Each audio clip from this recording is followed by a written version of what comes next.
So the whisper crossing every group chat in music right now is the kind of whisper that does not stay a whisper for very long. Because on an ordinary Wednesday morning in downtown Los Angeles, a man who almost never speaks into a microphone walked into a glass conference room, slid a stack of paperwork across a polished table, and walked out owning the single most sacred catalog in the entire history of West Coast hip-hop. That man is Dave Free. The catalog is Death Row Records. And the way Dave Free pulled this off did not just rewire an ownership chart. It humiliated Drake in real time, in public, on Instagram, in front of the entire industry, while Drake was still trying to figure out what had just happened to the culture he has been trying to buy his way into for the last decade. Now listen, because the detonation on this story is not the deal. The detonation is how the deal landed. Drake did not find out from a phone call. Drake did not find out from a manager text. Drake did not even find out from an industry leak. Drake found out the same way you found out, the same way I found out, the same way every casual fan with a phone found out. A single Instagram post, a single tag, a single caption. And with that one post, Dave Free lit a fuse under 3 years of very carefully constructed Drake mythology and detonated the entire thing before Drake could even finish his morning coffee. Stay with me on this one, because what Dave Free did in that boardroom is going to be studied in business schools and hip-hop history classes for the next 20 years, and every corner of the story has a receipt that most people have not seen yet. But before we go deeper, do me one quick favor. Tap that like button, hit subscribe, and turn the notifications on, because this channel lives on you sharing these stories, and the rest of this breakdown is worth the 2 seconds it takes to tap the screen. You are the reason this channel is where it is. I will never forget it. Now, back to the room. Here is where the geometry of this story bends. Death Row Records is not a label the way a normal label is a label. Death Row is a monument. It is the house Dr. Dre built. It is the runway Snoop Dogg walked off of. It is the vault that still holds unreleased Tupac material the public has never heard. And it is the founding blueprint of every single strand of West Coast hip-hop DNA that exists today. When Snoop Dogg bought the catalog back in 2022, the entire culture applauded, and the culture was right to applaud. It was a black artist buying back a black institution that had been passed around between white-collar boardrooms for 2 decades. It was overdue. It was symbolic. It was necessary. And for 3 years, Snoop guarded that catalog like the sacred artifact it is. He held it. He rolled out selected material. He rebuilt the brand carefully. He was the correct steward of a monument. But here is where it gets loud. There is a difference between guarding a monument and running a monument.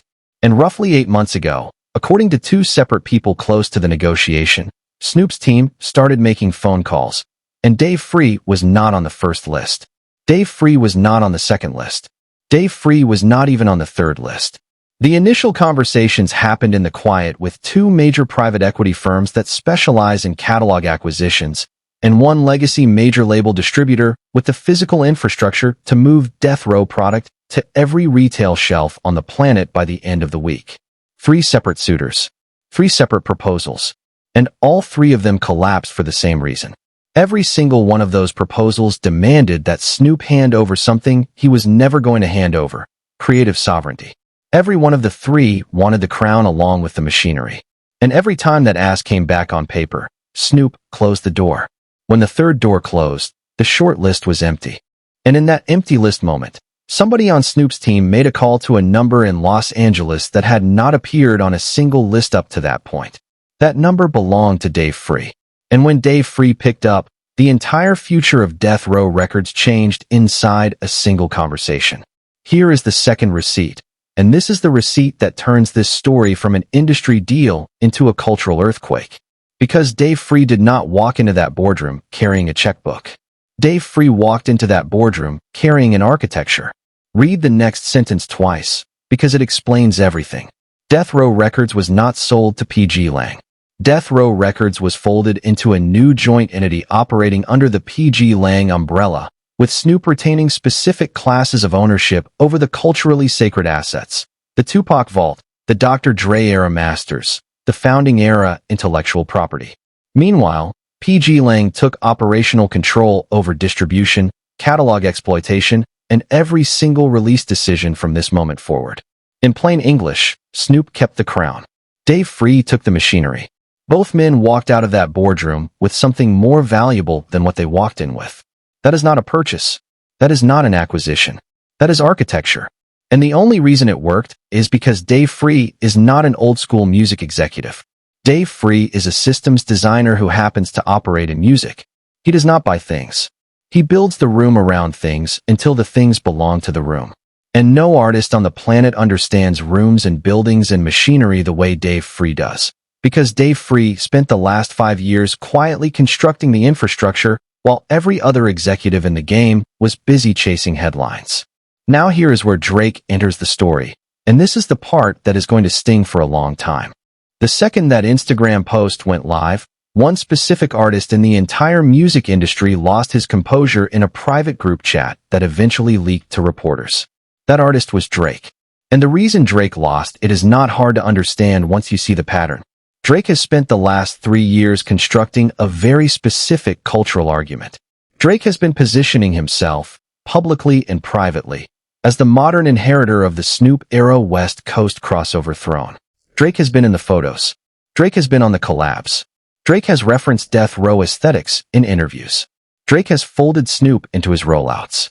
Drake has been trying to write himself into the West Coast mythology through pure repetition, hoping that if he showed up in enough frames, the geography would eventually accept him. And with one Instagram post, that entire multi-year Drake positioning project collapsed in real time. Because Snoop did not choose Drake. Snoop chose Dave Free, the exact architect who built the label that displaced Drake at Universal twice inside 6 months. Once through Kendrick Lamar's Grammy sweep, and now through the PGLang expansion into the sacred territory of West Coast ownership. That is not a coincidence. That is a pattern with a name on it. Sit with that for one beat, because it is bigger than one deal. Twice this calendar year, Drake has watched a cultural figure he genuinely believed was in his corner publicly choose Kendrick Lamar over him instead. Steph Curry did it first, quietly, when he aligned his own creative direction with PGLang's orbit rather than the OVO one. Snoop Dogg just did it second, with paperwork this time, in a boardroom, on a Wednesday morning, in a signed document that changes the ownership map of hip-hop forever. Kendrick Lamar has the trust. Drake has the tags. Kendrick has phone calls that end in signatures. Drake has group photos that end up in memes. Kendrick has architecture. Drake has aesthetics. And the difference between those two things is the difference between being in the room and being in a photograph of the room. Here is receipt number 3, and this is the receipt that reframes the last decade of hip-hop. Every single generation of this genre answers the same question. Who owns the archive when the archive finally comes up for sale? Who signs the paperwork when the paperwork hits the table? And every generation, that question gets answered by whoever is quietly standing in the room when the ink dries. Drake has spent his entire career performing at the highest possible level in rooms Drake does not own. Kendrick Lamar and Dave Free have spent the last 5 years in the quiet, acquiring rooms nobody even realized were for sale. That is the entire distinction in one sentence. That is why, when Snoop Dogg needed a partner, the phone call ended in Los Angeles, at the PGLang building, at the desk of Dave Free, a man who has been preparing for exactly this Wednesday morning for longer than most current major label executives have been running their departments. Because PGLang is not a label. PGLang is a room with the lights already on, the coffee already poured, the paperwork already drafted, and a leather chair at the head of the table with your name burned into it before you even knew a meeting was on the calendar. And there is one more layer to this that almost nobody in the commentary space has clocked yet, and it matters more than any deal point on paper. The reason Snoop went with Dave Free is not just creative alignment. It is history. Because Dave Free has been sitting in rooms with Snoop for years, not as an executive, not as a peer, as a student. When Kendrick Lamar was building his early career under Top Dog, Dave Free was the quiet man in the background studying every move Snoop had ever made, cataloging every ownership disaster the West Coast icons of the 90s survived, mapping every misstep that got their masters stripped from them, reverse engineering exactly what the next generation would have to do differently to keep the crown. Dave Free did not stumble into a death row acquisition. Dave Free has been preparing for a death row acquisition for over a decade. And when the moment finally arrived, Snoop did not have to explain the emotional weight of what he was handing over. because Dave Free already understood that weight better than any paperwork could ever describe it. That is what cultural alignment actually looks like. It does not mean two people like the same records. It means one person can be trusted with the history of the other one. And that trust is not something Drake could ever have manufactured. Not with features. Not with photo ops. Not with cosigns. Because trust in this culture is not a transaction. Trust is a residue. It is what is left behind after years of quiet consistency. And Dave Free has been leaving that residue in every room he has ever walked through, since long before most of us even knew his name. Here is what happens next, and this is the part every executive in music is now trying to model out on a whiteboard. Death Row's catalog moving under PGLang means three specific things, and each one is a headline in its own right. The first is that the unreleased Tupac vault, which has been sitting in a locked, climate-controlled room for 2 decades collecting mystique and dust in equal measure, is about to become a strategic asset with a defined release calendar for the first time in 20 years. Not a bootleg, not a leak, a calendar, with release windows, with visual accompaniment, with the PGLang aesthetic layered over every single frame. Tupac is coming out of that vault the correct way, for the first time in the culture's history. The second thing is that the Dr. Dre era masters instantly become licensable across the entire PGLang film and content operation. Every future PGLang film, every future PGLang commercial, every future PGLang short, every future PGLang album rollout. All of them will now be able to reach into some of the most iconic samples in the entire history of hip-hop. That is a creative multiplier no independent operation has ever had access to before. Not once. Not ever. And the third thing, which is the one that matters most, and the one Drake understood the second he opened Instagram that morning. The entire cultural center of gravity of West Coast hip-hop is now consolidated inside one building. And that building has Kendrick Lamar's name over the front door and Dave Free's fingerprints on every doorknob. Drake is not just losing a rap beef anymore. Drake is losing to the West Coast as a physical location. And the West Coast just moved into the same office as PGLang. Now let me pull back for 1 second, because there is a larger story running underneath all of this. And it is the story that separates the surface-level observers from the people who actually understand how power moves in music. For the last 20 years, ownership in this business has flowed in exactly one direction. Artists make the music. Executives make the money. And every once in a generation, one superstar with enough leverage negotiates a piece of the machinery on the way out. Jay-Z did it. And what Jay-Z did was monumental. It moved the ceiling for every artist who came after him. But even Jay-Z's biggest wins have been stitched to mega conglomerates. Rock Nation is stitched to Live Nation. Tidal was stitched to Square. The empire is real. But the empire is threaded through other empires. What Dave Free and Kendrick Lamar have quietly built is different. It is a creative operation that owns the pipeline, owns the aesthetic, owns the film division, owns the commercial arm, owns the distribution logic, owns the catalog, and now owns Death Row. Not licensed to, not partnered with, owns. That is a Jay-Z-scale empire with the added ingredient of a Kanye-scale creative vision, minus the Kanye-scale volatility. And it has been built by two men who almost never do interviews, almost never take photos, and almost never explain themselves. They just keep making moves and letting the paperwork do the talking. And here is the part the average music industry commentator is going to miss for at least another 6 months. This deal is not really about Death Row. Death Row is the trophy. The real weapon is the template.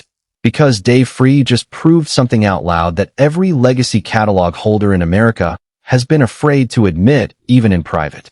A catalog does not have to be sold in order to be scaled. A catalog can be structurally partnered with a creative operation in a way that preserves cultural ownership for the original holder while unlocking operational firepower for the partner. That framework is now sitting on the desk of every legacy rights holder in the country. And every one of them just looked at the Death Row template and thought the same thought. If it worked for Snoop, it can work for me. Which means over the next 12 to 18 months, you are going to see a wave of legacy catalog partnerships that mirror this exact Death Row structure. And every single one of them is going to be measured against the day Dave Free walked into that boardroom in downtown Los Angeles and folded a monument into a room that already had the lights on. And for Drake, This is the part that has to sting the deepest, and I do not say that with any joy. I say it with clinical accuracy. Drake is one of the most commercially successful artists in the history of the format. Drake has generated more listening hours in a decade than most legends generate across a lifetime. Drake has records that will be playing at weddings and cookouts for the next 50 years. All of that is true, and none of it changes the fact that Drake spent his entire career optimizing for the wrong variable. Drake optimized for cultural presence. Kendrick and Dave Free optimized for cultural ownership. Presence expires. Ownership compounds. Presence is a follower count. Ownership is a Wednesday morning boardroom in downtown Los Angeles with a contract that has been in negotiation for 8 straight months, while nobody outside the room even knew the meeting existed. And now, in the quiet, Kendrick Lamar and Dave Free just crossed a threshold no rapper of their generation has ever crossed. They stopped being artists with a label. They became a label with artists. And the label they just absorbed is the exact label that invented the idea that West Coast rap could be a global economic force in the first place. You could not script it any cleaner than that. There is a second-order consequence coming that hip-hop is not ready to talk about yet, but the conversation is already starting in private. Because when a catalog of this cultural weight moves under a creative operation of this specific philosophy, every artist currently sitting under a legacy major deal is going to start doing the math on their own situation. Every artist. Not just the anti-establishment voices. The mainstream artists too. The ones with platinum plaques and arena tours and private jets. Because those artists know something the public rarely gets to see. They know that ownership on paper and control in practice are two completely different conversations. And what Dave Free just demonstrated in one Wednesday morning is that a third road now exists. Not staying at a major.